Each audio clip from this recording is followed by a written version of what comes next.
I am sitting alone in my small apartment in Philadelphia on Christmas Eve, watching the snow fall gently outside my window. My phone keeps buzzing on the coffee table. The screen lights up again and again, showing the word Mom. I do not answer. There was a time when Christmas meant warmth, laughter, and my whole family gathered around the tree. But that was before I discovered the truth about where I stood in my own family. My parents took something precious from me and gave it to my sister. Before I share what happened, let me know where you are watching from tonight. Drop your location in the comments below. If this story touches your heart, please hit the like button and subscribe to the channel. Now let me take you back to where it all started, and you will understand why I am spending this Christmas alone. I grew up in a modest house in the suburbs of Ohio. My father, Harold, worked as a plant manager at a manufacturing facility about 20 miles from our home. He left early every morning and came back smelling like metal and machine oil. My mother, Diane, worked part-time as a nurse at a local clinic. She had kind eyes and a gentle voice, but looking back now, I realize that gentleness was always reserved more for one person than for me. That person was my sister, Eleonora. She came into this world 4 years after me, and from the moment she arrived, everything changed. I remember standing on my tiptoes to peer into her crib, watching this tiny creature with big eyes and a tuft of brown hair. My parents told me I was the big brother now that I had to protect her, look after her, be strong for her. I took that responsibility seriously, maybe too seriously. Eleonora grew up beautiful. There is no other way to describe it. She had our mother's delicate features and our father's confident smile. People stopped my parents in grocery stores to compliment her. Strangers at church pinched her cheeks, and my parents soaked it all in like sunshine. She became their little princess, and I suppose I became something else. The reliable one, the one who did not need as much attention. Her birthday parties were events. My mother would spend weeks planning them, sending out invitations, ordering custom cakes, hiring entertainers. I remember one year she had a magician and a bouncy castle in our backyard. 30 kids from her class came. My birthdays were different. A family dinner, maybe a store-bought cake, a few presents. I told myself it did not matter. Boys did not need all that fuss. That is what I believed, because that is what I was taught to believe. But there was one thing that made me feel special. One thing that belonged to me. When I turned 10 years old, my father sat me down in the living room. He had this proud look on his face, the kind of look I rarely saw directed at me. He told me that he and my mother had opened a savings account for my college education. Every month, they would put money into it. By the time I graduated high school, I would have enough to attend a good university without drowning in debt. "This is your future son," he said. "We are building it together." Those words meant everything to me. I held on to them like a promise written in stone. From that day forward, I worked harder than ever. I got good grades. I took advanced classes.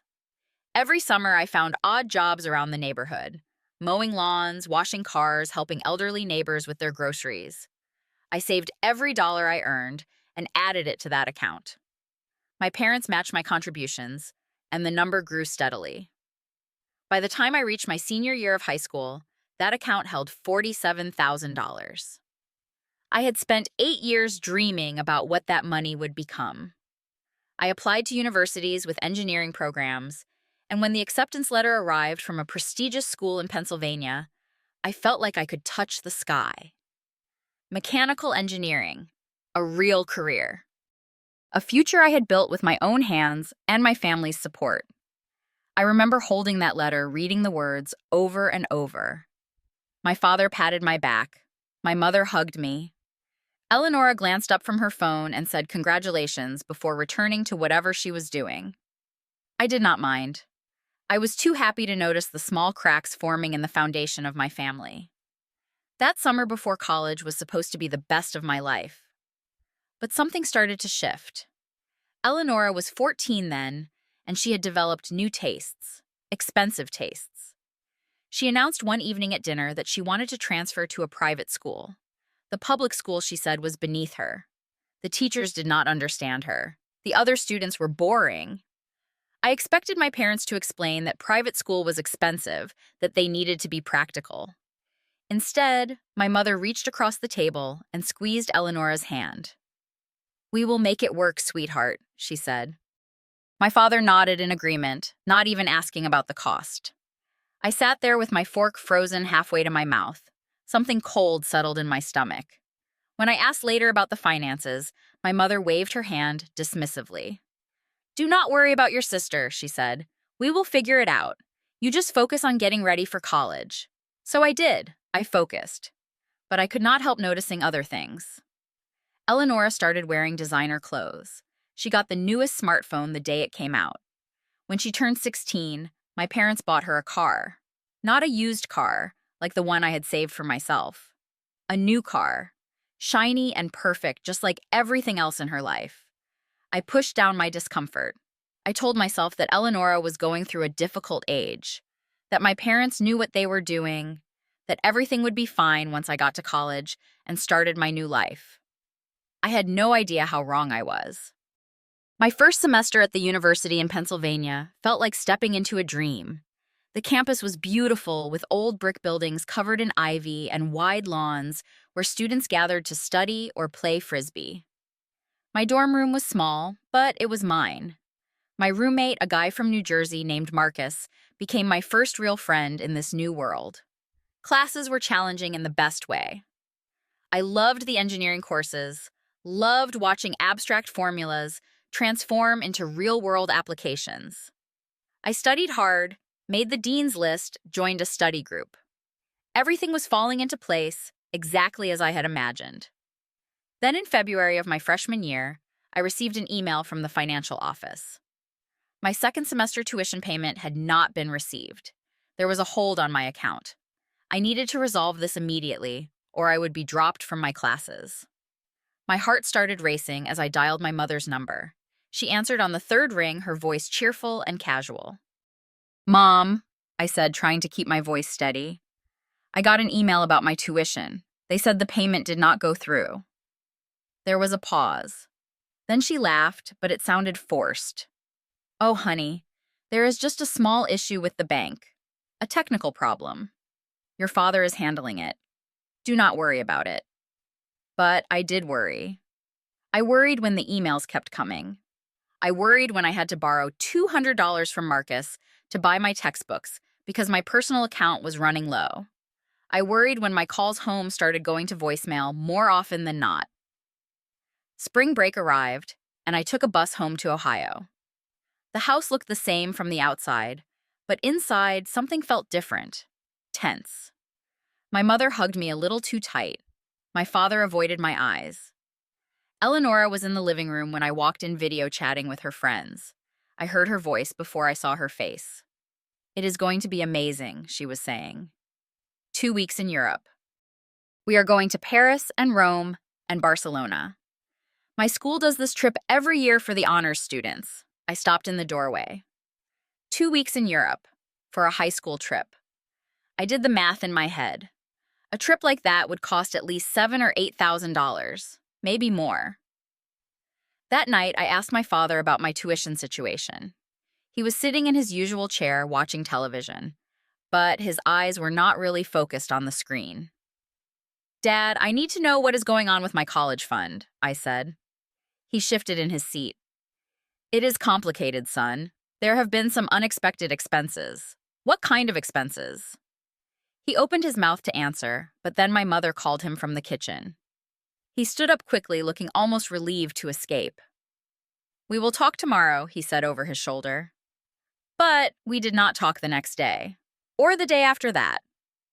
I was getting ready to confront them directly when I heard something that changed everything. It was late at night.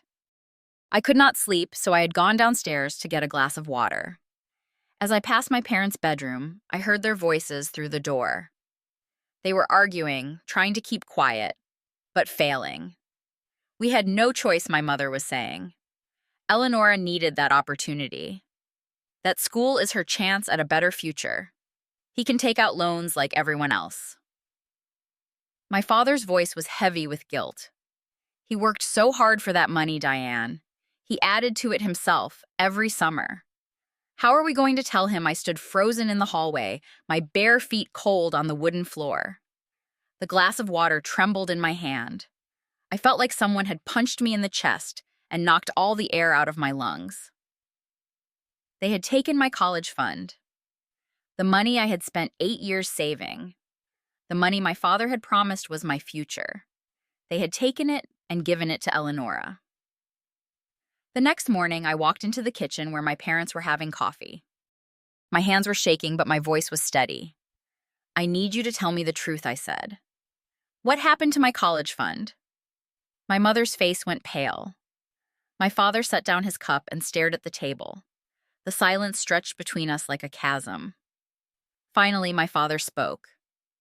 "We had to make some difficult decisions," he said. "Your sister's private school tuition was more than we expected, and she had opportunities that we could not let her miss." "How much did you take?" He could not look at me. "About $35,000. The number hit me like a physical blow. 35,000 out of 47,000. They had left me with almost nothing. My mother started crying. "You have to understand," she said. "Eleonora has so much potential. This school will open doors for her. She needs more support than you do." "What about my potential?" I asked. "What about the doors I was trying to open? I worked for that money. I earned it." "You are strong," my mother said through her tears. "You can handle loans. Your sister is more fragile. She needs us more." At that moment, Eleonora walked into the kitchen. She had heard our voices and come to investigate. When she understood what we were talking about, she rolled her eyes. "Why are you making such a big deal about this?" she asked. "Just get a loan like everyone else. It is not that hard." I looked at my sister at her designer pajamas and perfectly manicured nails. I looked at my parents, who could not meet my eyes. And I realized something that broke my heart. I had never really mattered to them. I was the backup plan, the safety net, the one who was expected to sacrifice so that Eleonora could shine. I packed my bag and left for the bus station that afternoon. My mother begged me to stay to talk things through. My father tried to explain that they would find a way to pay me back eventually. Eleonora did not say anything at all. She just watched me go with a puzzled expression, like she could not understand why I was so upset. I did not look back. The next 3 years were the hardest of my life. I returned to campus with almost nothing and had to figure out how to survive. I went to the financial aid office and applied for student loans. I filled out paperwork until my hand cramped. I explained my situation to advisors who looked at me with pity in their eyes. The loans covered tuition, but barely. For everything else, I had to work. I found a job at a restaurant near campus, washing dishes and bussing tables from 6 in the evening until midnight. I also became a teaching assistant for one of my engineering professors, which gave me a small stipend and looked good on my resume. My schedule was brutal. Classes during the day, tutoring sessions in the afternoon, restaurant work at night. I slept 4 or 5 hours if I was lucky. I ate cheap food from the dining hall, stretched every dollar until it screamed. Some nights I was so tired that I fell asleep at my desk, waking up with textbook pages stuck to my face. But I did not quit. I could not quit. Every time I felt like giving up, I remembered the look on my parents' faces when they admitted what they had done. I remembered Eleonora's casual dismissal, her assumption that my struggles were no big deal. That anger fueled me when nothing else could. Marcus became my lifeline during this time. He had his own problems with family and money, so he understood what I was going through. We studied together, shared meals, when one of us was broke, covered shifts for each other when we needed a break. He never asked for anything in return. He was the brother I never really had. I cut off most contact with my family. My mother called every week at first, leaving voicemails full of apologies and pleas. I deleted them without listening. My father sent emails occasionally, long, rambling messages about how much they missed me, how they wanted to make things right. I did not respond. Eleonora never reached out at all, which did not surprise me. Holidays came and went. I spent Thanksgiving with Marcus and his girlfriend at their tiny apartment. We made turkey from a box and watched football on a television with a cracked screen. It was one of the happiest holidays I had ever experienced. Christmas, I spent alone working extra shifts at the restaurant. The tips were better during the holidays, and I needed every penny. When my mother called on Christmas morning, I let it ring until it stopped. Then I went back to cleaning tables. 2 years passed this way. I survived. More than survived. My grades stayed strong despite everything. I made connections with professors who recognized my determination. I applied for internships and scholarships, anything that could help me build a future without my family's support. Then in the fall of my junior year, I received a phone call from my mother. Her voice sounded different, smaller, defeated. "Your sister got expelled from school," she said. I was walking across campus when I took the call. I stopped in the middle of the path, letting other students flow around me. "What happened?" I asked, more curious than concerned. Her grades were failing for a long time, but she hid it from us. Then they caught her cheating on an exam. The school had a zero-tolerance policy. They expelled her immediately. I did not know what to say. Part of me wanted to feel vindicated. They had sacrificed my future for Eleonora's, and she had thrown it all away. But mostly I just felt tired. Tired of the drama, tired of caring about people who had never cared about me. We tried to get her into another private school. My mother continued, but no one would accept her with that on her record. She had to enroll in the local public school. The same one she said was beneath her. I could hear the pain in my mother's voice, the confusion. She had given Eleonora everything, and Eleonora had squandered it. We sacrificed everything for her, my mother said, and she threw it all away. The words hung in the air between us. I thought about all the nights I had worked until my bones ached, all the meals I had skipped, all the sleep I had lost. I thought about the $47,000 that was supposed to be my future, reduced to nothing, so that Eleonora could attend a fancy school and go on European vacations. "I know exactly how much you sacrificed," I said quietly. "I am living with the consequences." Then I hung up the phone and walked to my next class. Something shifted inside me after that conversation. The anger that had driven me for so long started to fade. It was not replaced by forgiveness, not exactly. But I realized that holding on to rage was exhausting. I was tired of letting my family's betrayal define every moment of my life. I had built something real for myself, something they could not take away. It was time to focus on that instead. My senior year brought unexpected opportunities. A major engineering firm in Philadelphia offered me an internship during the spring semester. I impressed them enough that they extended a full-time job offer before I even graduated. The starting salary was $72,000 a year, more money than I had ever imagined earning. I graduated with honors. I rented a small apartment in Philadelphia. Nothing fancy, but it was clean and quiet and completely mine. I bought furniture from secondhand stores and decorated the walls with posters of my favorite bands. For the first time in years, I felt like I could breathe. In November, my phone started buzzing again. My mother left voicemails asking me to come home for Christmas. My father sent a long email full of regrets and promises. Even Eleonora reached out a text message that said she knew she had been a brat and asked if we could start over. I read all of their messages. I listened to every voicemail. And I spent many nights lying awake, staring at the ceiling, trying to decide what to do. A week before Christmas, I agreed to a video call with my family. It was the first time I had seen their faces in nearly 3 years. My parents looked older. My father's hair had gone gray at the temples. My mother had new lines around her eyes. They sat together on the couch in the living room, the same couch where I had played video games as a child. Behind them, I could see the Christmas tree decorated with ornaments I remembered from my childhood.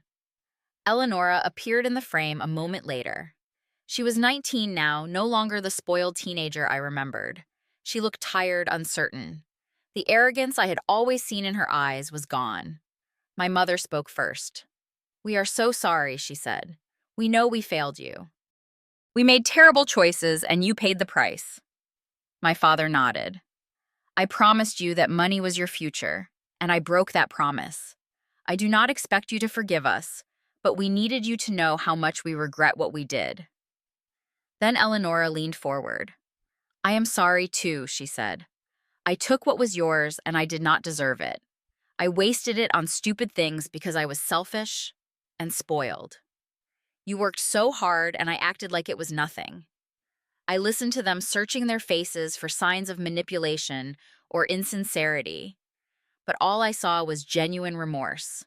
They were not trying to trick me. They were trying to make amends.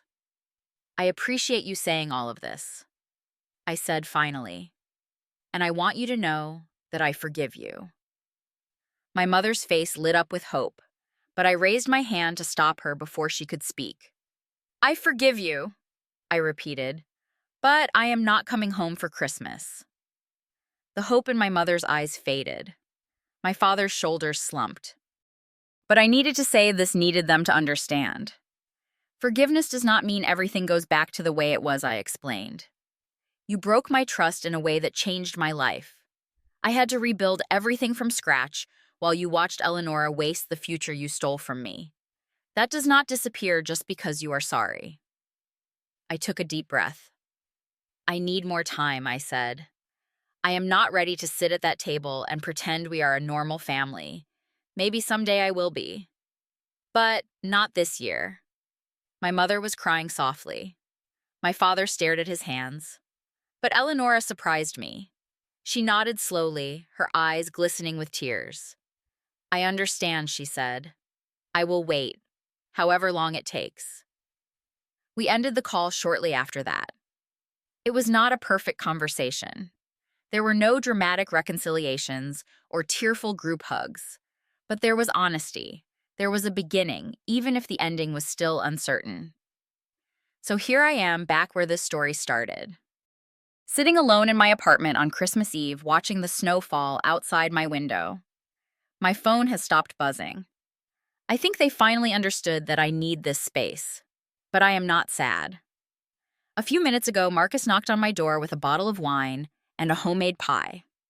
His girlfriend is visiting her family, so he decided to spend Christmas Eve with me instead. We are going to watch old movies and eat too much food and laugh about nothing in particular. I have learned something important over these past few years. Family is not just about blood.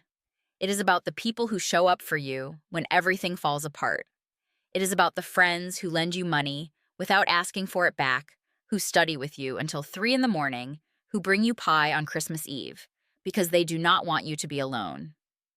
I have also learned that forgiveness is not about making other people feel better. It is about freeing yourself from the weight of anger and resentment. I forgave my parents because carrying that rage was exhausting. But forgiveness does not mean erasing consequences. It does not mean pretending the hurt never happened. It means choosing to move forward without letting the past poison every step. And boundaries are not punishments. When I told my family I was not coming home for Christmas, I was not trying to hurt them. I was protecting myself, giving myself the space I need to heal at my own pace. That is not cruelty. That is self-respect. Will I go home next year? Maybe. I left the door open for a reason. But I will not rush it. Some wounds take time to heal, and that is okay. Sometimes the best gift you can give yourself is permission to put yourself first. And that Christmas alone in my little apartment with my best friend and a bottle of cheap wine, I finally gave myself that gift. I want to ask you something before we finish. Have you ever had to set boundaries with someone you love, even when it was painful? Have you ever had to choose your own peace over someone else's expectations? I would love to hear your stories. Please share them in the comments below. If this story resonated with you, please give it a thumbs up and share it with someone who might need to hear it. And if you have not already subscribed to this channel so you do not miss any future stories, thank you for spending this time with me tonight. Wherever you are in the world, whatever you are going through, I hope you find the courage to put yourself first when you need to. Merry Christmas, and may the coming year bring you peace, healing, and the strength to build the future you deserve.